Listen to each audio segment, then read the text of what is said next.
2025 সালের মাধ্যমিক পরীক্ষার্থীদের জন্য মোস্ট ইম্পর্ট্যান্ট একটি ভিডিও নিয়ে চলে এসেছি। এই ভিডিওতে আলোচনা করব শেষ মুহূর্তের সাজেশন অর্থাৎ লাস্ট মিনিট সাজেশন নিয়ে। বিষয় ভৌতবিজ্ঞান। দেখো, এর আগে আমি একটা সাজেশন করে দিয়েছিলাম ভৌতবিজ্ঞান বিষয় নিয়ে, সেখানে কিন্তু একটু বেশি বেশি করে প্রশ্ন দেওয়া ছিল, কিন্তু শেষ মুহূর্তে তোমাদের সামনে প্রতিটা অধ্যায় থেকে খুব কম অর্থাৎ অল্প কয়েকটা মাত্র প্রশ্ন নিয়ে এসেছি। তোমাদেরকে বলবো প্রতিটা প্রশ্নের উত্তর পড়ে রেখেছো তো? না পড়ে থাকলে অবশ্যই তোমরা পরীক্ষার আগে পড়ে নিবে, এবং যে পরীক্ষাটা হবে সেই পরীক্ষায় তোমরা এখান থেকে অনেক প্রশ্ন কমন পেয়ে যাবে। তো যাই হোক, দেরি না করে শুরু করা যাক আজকের এই ভিডিওটি। দেখো, তোমাদেরকে বলে রাখি 70% নম্বর পাওয়ার কিন্তু এটি ব্রহ্মাস্ত্র, অর্থাৎ 70+ তোমরা যদি নম্বর পেতে চাও তাহলে বলো ভিডিওটি প্রথম থেকে শেষ পর্যন্ত দেখো, আর যে প্রশ্নগুলো রাখা হয়েছে প্রতিটা প্রশ্নের উত্তর ভালো করে পড়ে নাও। এখানে দেখো মান 2 এবং 3-এর প্রশ্ন রেখেছি, তোমরা ভালো করে প্রতিটা প্রশ্নের উত্তর পড়ে নেবে। দেখো, প্রথম অধ্যায় অর্থাৎ পরিবেশ এর জন্য ভাবনা থেকে যে প্রশ্নগুলো রাখা হয়েছে মাত্র 5টা প্রশ্ন। 1 নম্বর প্রশ্ন, বিশ্ব উষ্ণায়ন কি? 2 নম্বর প্রশ্ন, সৌরশক্তি ব্যবহারের সুবিধা ও অসুবিধাগুলি লেখো। 3 নম্বর প্রশ্ন, ওজোন স্তর ধ্বংসের কারণগুলি লেখো। 4 নম্বর প্রশ্ন, জীবাশ্ম জ্বালানি সংরক্ষণের প্রয়োজনীয়তা লেখো। 5 নম্বর প্রশ্ন, ওজোন স্তর ধ্বংসের 2টি ক্ষতিকর প্রভাব লেখো। বাস, এটি প্রশ্ন পড়ে নিলে যথেষ্ট। নেক্সট দেখো, গ্যাসের আচরণ থেকে কী কী পড়তে হবে। 1 নম্বর প্রশ্ন, চার্লসের সূত্র লেখো। চার্লসের সূত্রটি লেখো। 2 নম্বর, অ্যাভোগাড্রোর সূত্রটি লেখো। 3 নম্বর প্রশ্ন, বয়েলের সূত্রটি বিবৃত করো। 4 নম্বর প্রশ্ন, পিভি ইকুয়াল টু এনআরটি সমীকরণটি প্রতিষ্ঠা করো। 5 নম্বর প্রশ্ন, কোনো গ্যাসের মোলার আয়তন বলতে কী বোঝো। বাস, এই 5টা প্রশ্ন করলেই যথেষ্ট। তারপর দেখো, তারপর তাপের ঘটনাসমূহ থেকে যেগুলো প্রশ্ন পড়তে হবে। 1 নম্বর, তরলের আপাত প্রসারণ গুণাঙ্ক কাকে বলে। 2 নম্বর, কঠিন পদার্থের ক্ষেত্রে প্রসারণ গুণাঙ্ক অর্থাৎ কঠিন পদার্থের ক্ষেত্র প্রসারণ গুণাঙ্ক বলতে কী বোঝো। 3 নম্বর প্রশ্ন, তরলের আপাত প্রসারণ গুণাঙ্ক ও প্রকৃত প্রসারণ গুণাঙ্ক কাকে বলে। 4 নম্বর প্রশ্ন, গ্যাসের আয়তন প্রসারণ গুণাঙ্ক এর সংজ্ঞায় কি স্থির থাকে। 5 নম্বর প্রশ্ন, দৈর্ঘ্য প্রসারণ গুণাঙ্কের সংজ্ঞা লেখো। 6 নম্বর প্রশ্ন, গ্যাসের আয়তন প্রসারণ গুণাঙ্ক কাকে বলে। এরপর আলো থেকে যেগুলো প্রশ্ন পড়তে হবে, দেখো মোস্ট ইম্পর্টেন্ট প্রশ্ন, লেন্সের আলোক কেন্দ্র কাকে বলে। 2 নম্বর প্রশ্ন, প্রমাণ করো F ইকুয়াল টু R/2 অর্থাৎ ফোকাস দূরত্ব এবং বক্রতা ব্যাসার্ধের মধ্যে যে সম্পর্কটা সেটা। 3 নম্বর প্রশ্ন, কোনো মাধ্যমে প্রতিসরাঙ্ক বলতে কী বোঝো। 4 নম্বর প্রশ্ন, বিবর্ধক কাচ হিসাবে উত্তল লেন্সের ব্যবহার লেখো।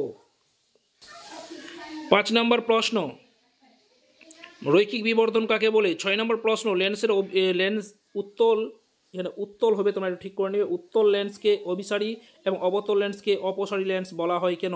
7 নম্বর প্রশ্ন, উত্তল অবতল দর্পণের ব্যবহারগুলি লেখো। 8 নম্বর প্রশ্ন, হ্রস্বদৃষ্টি এবং দীর্ঘদৃষ্টির ত্রুটি কী, এদের নিবারণের উপায় লেখো। 9 নম্বর প্রশ্ন, উত্তল লেন্স কীভাবে শোধ, অবশীর্ষ ও খর্বকায় প্রতিবিম্ব গঠন করে তা চিত্র সহযোগে বুঝিয়ে লেখো। 10 নম্বর প্রশ্ন, দিনের বেলায় আকাশ নীল দেখায় কেন। 11 নম্বর প্রশ্ন, আলফা, বিটা ও গামা রশ্মির ব্যবহারগুলি লেখো। এরপরে চলতরিৎ থেকে যেগুলো তোমাদেরকে পড়তে হবে, একটাও প্রশ্ন কিন্তু ছাড়া যাবে না, ভালো করে প্রতিটা প্রশ্নের উত্তর পড়ে যাবে। 1 নম্বর প্রশ্ন, কী আছে, ওহমের সূত্রটি লেখো। ওহমের সূত্র থেকে কীভাবে রোধের সংজ্ঞা পাওয়া যায়। 2 নম্বর, রোধাঙ্ক এর সংজ্ঞা লেখো। 3 নম্বর, ফিউজ তারের 2টি বৈশিষ্ট্য লেখো। ফিউজ তারের ব্যবহার লেখো। 4 নম্বর প্রশ্ন, ফ্লেমিংয়ের বামস্ত নিয়মটি লেখো। 5 নম্বর প্রশ্ন, তড়িৎ প্রবাহের তাপীয় ফল সংক্রান্ত জুলের সূত্রগুলি লেখো। 6 নম্বর প্রশ্ন, বিওটি কী। 7 নম্বর প্রশ্ন, বাল্যচক্রের কার্যনীতি লেখো। বাল্যচক্র, এখানে একটু বানানটা মিস্টেক আছে, তোমরা ঠিক করে নিয়ে, বাল্যচক্রের ঘূর্ণনের বেগ কীভাবে বাড়ানো যায়।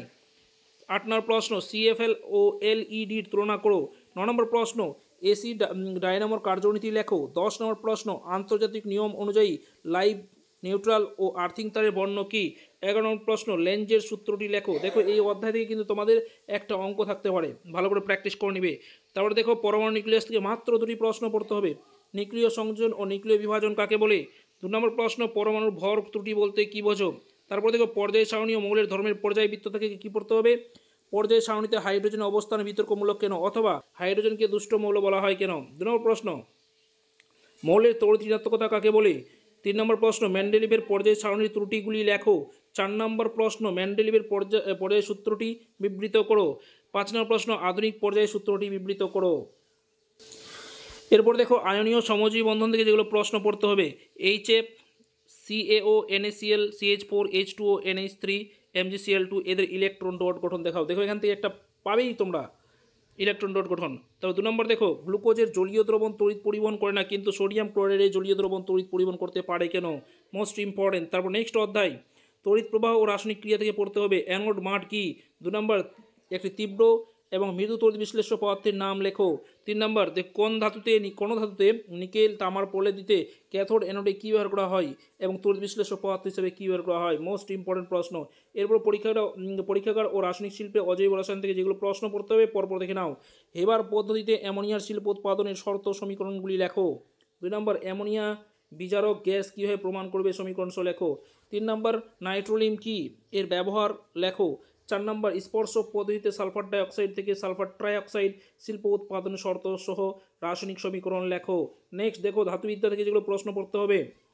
তামা, অ্যালুমিনিয়াম ও লোহার একটি করে আকরিকের নাম লেখো। দেখো পাশাপাশি তোমরা এর সংকেতটাও পড়ে রাখবে। 2 নম্বর থার্মিট পদ্ধতি কি? থার্মিট পদ্ধতিতে কোন কোন ধাতু নিষ্কাশন করা হয়?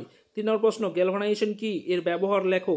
তারপর দেখো জৈব রসায়ন থেকে যেগুলো প্রশ্ন পড়তে হবে দেখে নাও পরপর। আইইউপিএসির পিএসি নামকরণ করে দিতে পারছে CH3 CH2 CHO এর আইইউপিএসি পদে নাম লিখতে হবে। তারপর CH3 CH2OH CH3 CO CH3। 2 নম্বর প্রশ্ন যে পিভিসি এবং ট্যাফলনের একটি করে ব্যবহার লেখো। 3 নম্বর প্রশ্ন কার্যকরী গ্রুপ বলতে কি বোঝো? একটি উদাহরণ দাও। 4 নম্বর প্রশ্ন জৈব অজৈব যৌগের মধ্যে পার্থক্যগুলি লেখো। তো এই ছিল আজকের ভিডিওর শেষ মুহূর্তের সাজেশন। আশা করি তোমরা প্রতিটা প্রশ্নের উত্তর ভালো করে পড়ে যাবে। যাই হোক, পরীক্ষার জন্য অগ্রিম বেস্ট অফ লাক, ভালো করে পরীক্ষা দাও।